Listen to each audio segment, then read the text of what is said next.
versets 22 à 36.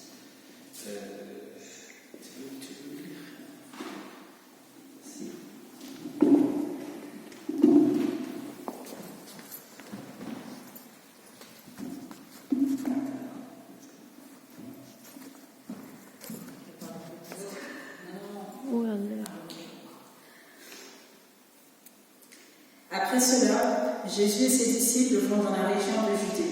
Il reste là avec eux et il baptise. À Hénon, près de Salim, Jean-Baptiste lui aussi. En effet, il y a beaucoup d'eau à cet endroit. Les gens viennent vers lui et il les baptise. À ce moment-là, Jean n'a pas encore été mis en prison. Alors, quelques disciples de Jean se mettent à discuter avec un autre juif. Ils parlent de la façon de se rendre pur selon la coutume. Ils viennent trouver Jean et lui disent : « Maître, de l'autre côté du Jourdain, il y avait quelqu'un avec toi. Tu as donné ton témoignage sur lui. Et bien maintenant il baptise, et tout le monde va le trouver. » Jean leur répond : « Personne ne reçoit un pouvoir si Dieu le donne, sauf si Dieu le donne. Vous-même, vous êtes témoins que j'ai dit : je ne suis pas le Messie, mais je suis celui qui a été envoyé devant lui. Celui qui a la mariée, c'est le marié, mais l'ami du marié reste près de lui. Il l'écoute, et il est tout joyeux d'entendre la voix du marié. Je suis donc dans la joie, et maintenant ma joie est complète. Lui, Jésus, doit prendre de plus en plus de place, et moi de moins en moins. Celui qui vient d'en haut est au-dessus de tous. Celui qui vient de la terre appartient à la terre, et il parle des choses de la terre. Mais celui qui vient du ciel est au-dessus de tous. Il rend témoignage des choses qu'il a vues et entendues. Mais personne n'accepte son témoignage.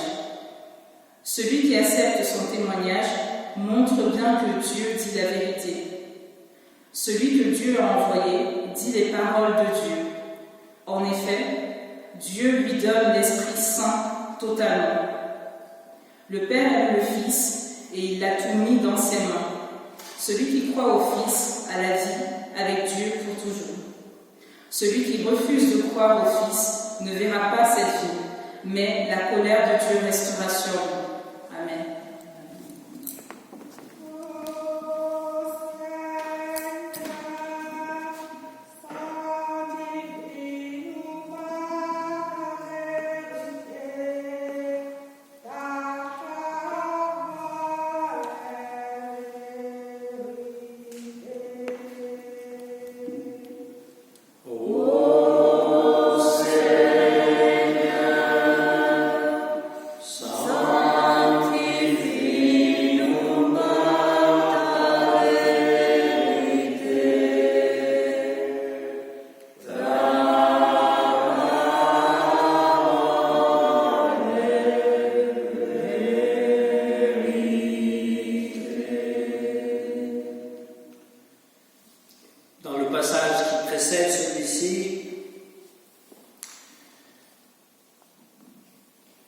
L'évangile de Jean nous dit : car Dieu a tant aimé le monde qu'il a donné son Fils unique afin que quiconque croit en lui ne périsse pas mais ait la vie éternelle.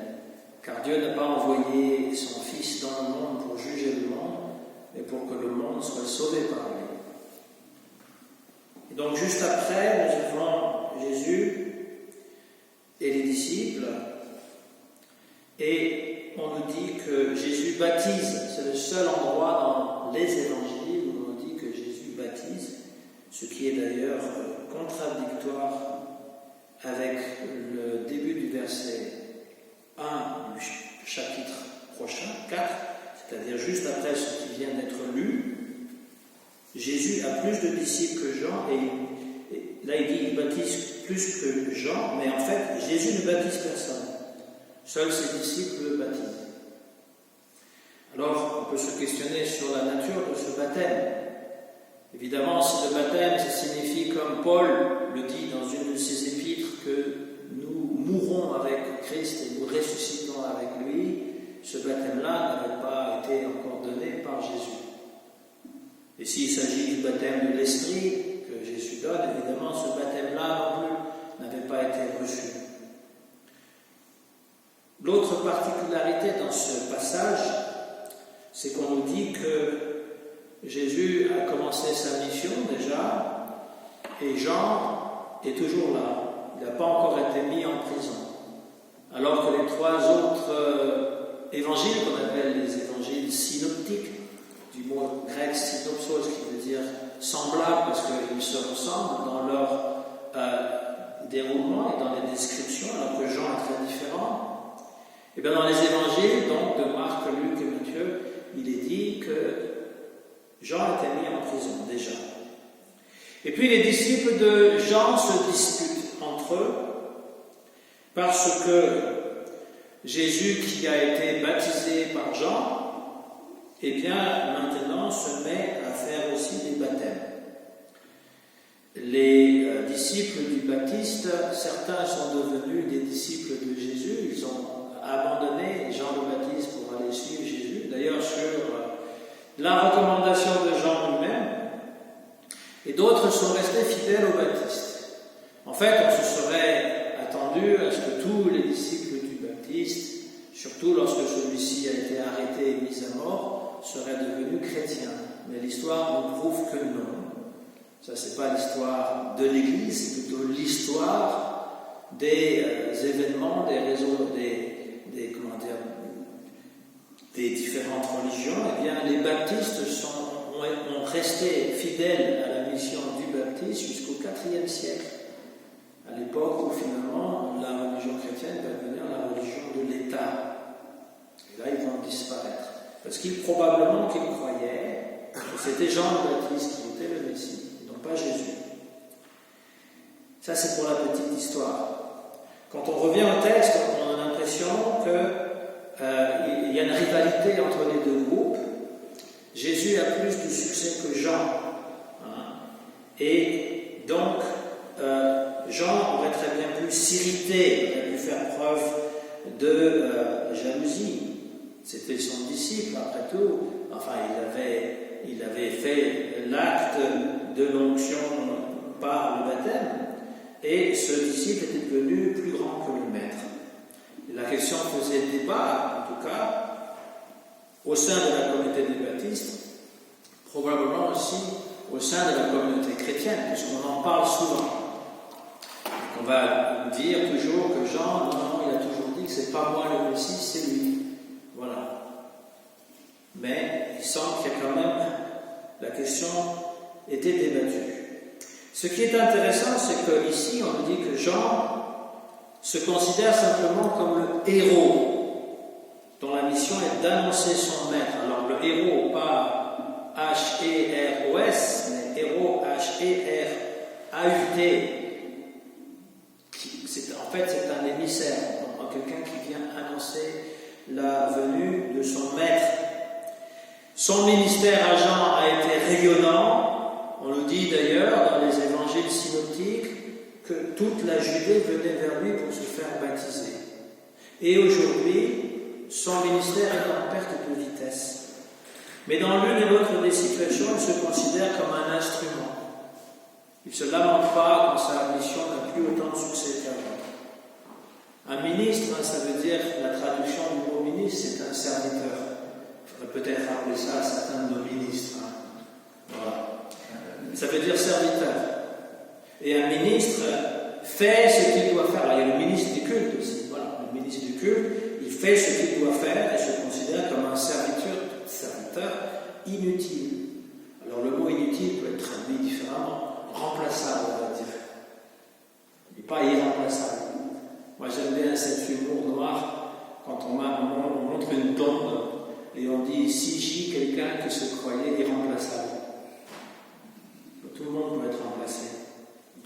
Donc, les réussites d'un ministre ou ses échecs, ses succès, ses revers sont des dons du ciel. Job, lorsqu'il est mis à l'épreuve, durement, il dit Dieu a donné, Dieu a repris, béni soit le nom du Seigneur. Et ici, Jean-Baptiste, non seulement il dit « je ne suis pas le Messie », il ne se contente pas de dire ou de faire entendre qu'il n'est pas le héros, celui qui annonce le maître, mais qu'il est aussi l'ami de l'époux. Dans la tradition hébraïque, l'ami, c'était celui qui allait demander la main de la jeune fille pour son ami et qui servait. Alors, j'imagine qu'il y avait déjà eu un arrangement avec les familles. Je ne vais quand même pas demander si les familles n'étaient pas d'accord, mais c'est lui qui faisait la démarche. Ensuite, il servait d'intermédiaire entre les époux durant le moment de fiançailles, et c'est lui qui présidait la fête des noces. Alors aujourd'hui, dans un mariage, c'est ce qu'on appelle les témoins. Je veux dire, ce sont ceux qui sont témoins du mariage, même si tous les autres le sont aussi. Alors c'est une belle image que donne Jean de lui-même, c'est-à-dire qu'il se considère qu'il est l'ami du mari. Et celui qui se réjouit de voir son ami plus haut que lui, parce que ça c'est vraiment la marque de l'amitié. La plus grande marque d'amitié, c'est de pouvoir se réjouir du bonheur de son ami. Dans l'histoire française, il y a quelques noms célèbres d'amitié. Une très connue, c'est Montaigne et la Boétie, qui écrit dans ses essais « Si on me presse de dire pourquoi je l'aimais, je répondrai, vous connaissez sûrement la réponse, parce que c'était lui, parce que c'était moi. Nous nous cherchions avant même de nous être vus. » C'est presque une déclaration d'amour. Hein. Mais il faut lire les essais pour voir l'amitié grandir, on va dire, après la mort de son ami, de Montaigne. Plus proche de nous, mais quand même assez vieux pour les jeunes, je ne sais pas si vous vous rappelez du cycliste Raymond Poulidor et de Jacques Anquetil. Ils étaient une vraie rivalité. Hein. Maître Jacques, comme on l'appelait, et Poupou. Moi, j'étais juste un gamin à l'époque, j'étais tout jeune. Poulidor, c'était toujours celui qui arrivait en deuxième. Il avait toujours le deuxième au Tour de France, hein, c'était toujours l'éternel deuxième. Et donc, Maître Jacques Anquetil, 5 fois vainqueur du Tour de France, et Poupou. En 1964, qui était même pas né. Il y avait une telle rivalité entre les deux que ça relevait presque de la joute chevaleresque. Après des années de franche hostilité, entretenue par la presse, évidemment, et par le public, eh bien, une amitié s'est forgée entre les deux cyclistes, un respect. Et Jacques, d'ailleurs, Anquetil dira, avec notre rivalité, nous avons gaspillé 15 ans d'amitié. À sa retraite, le même Jacques demandera à Poulidor l'une de ses casquettes pour sa fille. Et il accompagnera d'ailleurs cette demande d'une, une petite pique en disant « Non seulement tu m'as enquiquiné durant une bonne partie de ma carrière, mais il faut que tu continues. Parce que ma fille a su dire poupou avant de dire papa. » Et puis, avant de mourir, il était atteint d'une maladie, il a disparu en 1987, Jacques Anquetil fait une dernière pique à son ami Poulidor. Il lui dit « Je vais partir le premier, il te faudra encore te contenter de la deuxième place. » Alors, je trouve ça très succulent, n'est-ce pas, de voir que l'amitié, parfois, c'est des exemples d'amour, des fois, plus développé, plus attachant que l'amour conjugal, où il y a souvent mêlé au plaisir beaucoup de souffrance et de jalousie, toutes sortes de choses. L'exemplarité de Jean, c'est dire il faut que lui croisse, qu'il grandisse et que moi je diminue. Aucun évangile d'ailleurs parlait avec autant de respect sur le baptême. Entre Jean et Jésus, il y a un respect mutuel, un peu comme avec Maître Jacques et Poupou. Jamais parmi ceux qui sont nés d'une femme, dit Jésus à un moment donné, ne s'est levé quelqu'un de plus grand que Jean le Baptiste. Et à ses adversaires dans la synagogue, et qui lui demandent par quelle autorité il fait tous les miracles qu'il fait, Jésus répond par une question. Le baptême de Jean, d'où venait-il? Du ciel ou des hommes? Et les adversaires de Jésus réfléchissent et disent, si on répond du ciel, il va nous dire, pourquoi n'avez-vous pas cru en lui? Si on répond des hommes, la foule qui pense que Jean le Baptiste est un prophète va être contre nous. Donc ils répondent, nous ne le savons pas. Et Jésus répond, eh bien moi non plus, je ne vous dirai pas pourquoi je fais ces choses-là, par quelle autorité. Alors le problème dans notre monde, si Jésus ne répond pas, c'est qu'il sait très bien que ces gens sont hostiles, qu'ils ne recevront pas ce qu'il a à dire. Dans notre monde, la vérité n'est pas toujours accueillie. C'est un beau paradoxe. Rares sont devenus les gens qui aiment la vérité aujourd'hui. Encore plus rares ceux qui osent la dire. Vous connaîtrez la vérité vous rendra libre. Jacques Prévert, un autre Jacques, a dit, quand la vérité n'est pas libre, la liberté n'est pas vraie. L'opposition dans l'évangile de Jean entre la vérité et le mensonge, les mensonges qui sont souvent au pluriel, entre la lumière et les ténèbres, entre la vie et la mort, illustre bien ceci. Il y a tellement de mensonges qui sont dits aujourd'hui dans notre société qu'on ne sait plus à qui faire confiance. Ce sont les infos à la télévision remplies de demi-vérités et de mensonges. C'est les fake news sur Internet. Les gens disent n'importe quoi. C'est l'opportunisme de tous les politiciens. C'est la manipulation des milliardaires qui contrôlent vraiment tout dans notre pays et partout dans le monde. Il n'y a rien de nouveau sous le soleil, me direz-vous. Vanité des vanités, tout n'est que vanité, disait l'Ecclésiaste. Quand on revient à ce passage, on voit l'exemplarité de ces deux personnages. Les disciples de Jean et les disciples de Jésus sont dans une compétition. Ils se demandent qui est le meilleur, qui est le vrai, qui est le Messie. Politiciens ou pasteurs peuvent se livrer aux compétitions. Je dis pasteurs parce qu'il y a des pasteurs gourous. On voit ça en Afrique, on voit ça en Amérique, on voit ça en France, on voit ça au Brésil. Vous savez que Jair Bolsonaro a été élu parce qu'il y a un pourcentage très important de chrétiens évangéliques, et en particulier les assemblées de Dieu, qui jouent un rôle politique très important. Alors, attirer les foules, construire des temples immenses pour accueillir beaucoup de monde, faire des gros chiffres d'argent, ce n'est pas ça le critère de l'évangile. Même si on peut, être ravi de voir beaucoup de gens venir à l'évangile. Après, qu'est-ce qui se cache derrière l'évangile? Je vais te promettre que tu n'auras plus de soucis d'argent, tu n'auras plus de soucis de santé, que ta maladie va être guérie. C'est pas à moi de promettre ces choses-là. C'est pas de mon ressort de promettre ce genre de choses. Tous ne font pas ça, mais ce que je veux dire, c'est que se livrer à une compétition est quelque chose qui est du monde, mais non pas de l'évangile. Dans notre texte, Jean rend hommage à Jésus et s'incline devant lui. Et Jésus, plus tard, rendra témoignage à Jean, en disant qu'il n'y a pas eu d'homme plus grand que lui. J'entends beaucoup de gens parler, de Jean G-E-N-S, n'est-ce pas? J'entends beaucoup de gens qui parlent d'amour, surtout chez les chrétiens dans nos églises. Il faut aimer son prochain, c'est marqué derrière moi. Il faut aimer ses ennemis. Il faut pardonner, il faut tout donner sans compter. Ça, ce sont des belles paroles. J'ai rien contre. Mais l'amour, c'est plus que des paroles, c'est des gestes. Il faut passer à l'acte. Et les actes parlent beaucoup plus que les paroles.